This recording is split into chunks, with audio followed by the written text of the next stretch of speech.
लोकसभा चुनाव शुरू होने में अब 3 सप्ताह से भी कम वक्त बचा है। ऐसे में जल्द ही सभी पार्टियां अपने घोषणा पत्र का ऐलान कर सकती हैं।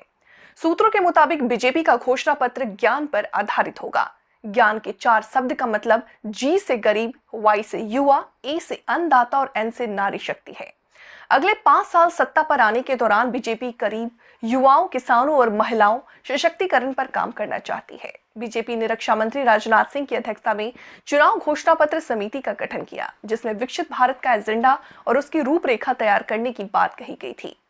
बीजेपी की चुनाव घोषणा पत्र समिति में केंद्र सरकार के 8 केंद्रीय मंत्री और बीजेपी के 4 मुख्यमंत्रियों के अलावा कई पूर्व सीएम भी शामिल हैं। 1 अप्रैल को इस समिति की पहली बैठक हुई थी। तब केंद्रीय मंत्री पीयूष गोयल ने मीडिया से बातचीत करते हुए कहा था कि बीजेपी को अपनी मिस्ड कॉल सेवा के माध्यम से 3.75 लाख से अधिक सुझाव मिले हैं। प्रधानमंत्री नरेंद्र मोदी के लिए ऐप नमो पर लगभग 1.70 लाख सुझाव प्राप्त हुए। पीयूष गोयल ने कहा था कि बैठक में 2047 तक विकसित भारत के खाके पर चर्चा की गई। हमारे घोषणा पत्र में लोगों की उत्साहवर्धक, उत्साहपूर्ण भागीदारी प्रधानमंत्री के भरोसे और उनसे अपेक्षाओं को दर्शाती है।